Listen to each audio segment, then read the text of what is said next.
Hey guys, it's me again. This is my third attempt to try and say this message. I had an epiphany. I was eating a couple hours ago. Obviously, everybody eats. I ate a couple hours ago. Maybe I'm lying. Who knows? That's a joke that's only funny to me. Because I'm the only one laughing. But I was eating there, and it came to me that some of the greatest leadership lessons that I've had came from my mother. I listen to these books and it says how to make connection, how to talk to people. You know, you can get them to do what you want, but if you ask them about their foundations and history, where they grew up, you get to know them as a person. They'll work better and harder and more dedicated towards you and your goal, whatever that goal may be. So it's interesting that just happened. It's very interesting. I can't. I don't know why it took 32 years for me to understand this, but it did. So, leadership lessons, mentor lessons, spouse lessons, any lesson, any life lesson, because we're all here to learn, and all of this is a lesson. We may not have the correct question at the time, and we definitely don't get the right answer. But the answer we do get, we have to roll with it because we can't change it. And if we could change it, we would change it. And some people, they can change their situation, but you can't control what you can't control. So it's still very humbling for me, and I'm a little shaken that my mother gave me the best lesson on how to connect with people, how to talk to people, how to make them feel like I am human as opposed to a person in authority who just wants something.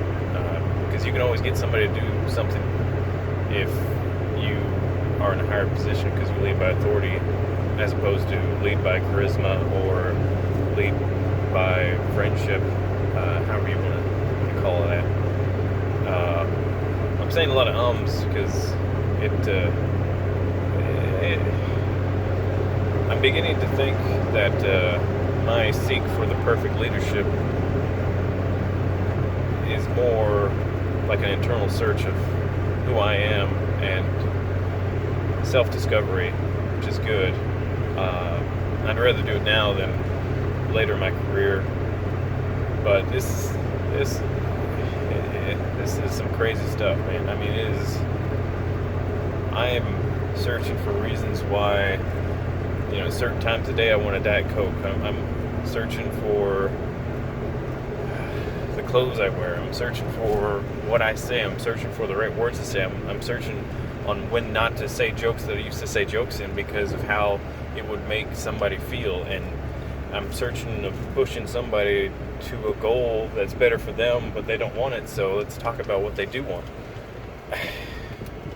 It has to be who you are. I mean, for me, it's learning, right? I want to learn everything.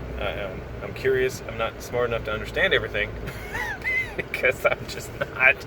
But I'm smart enough to understand I don't know everything. So I think we're in a good spot there. Man, I said a lot of ums, and I'm sorry for that.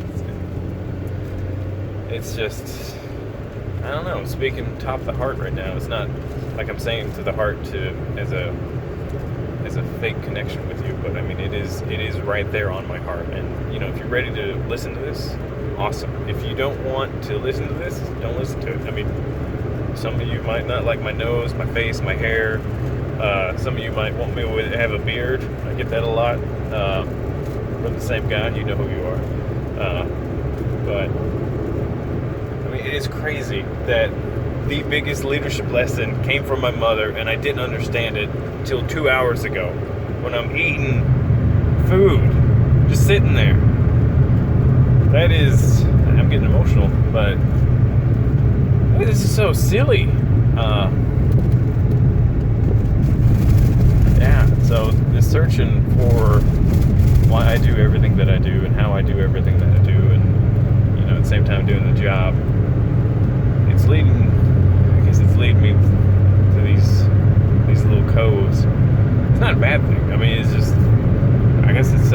self-improvement, self-development, but man, it is, woo, there's a lot there, because once you, I kind of feel like I'm an ocean. Like, the deeper I go, the deeper it gets. It's like, there should be the bottom somewhere,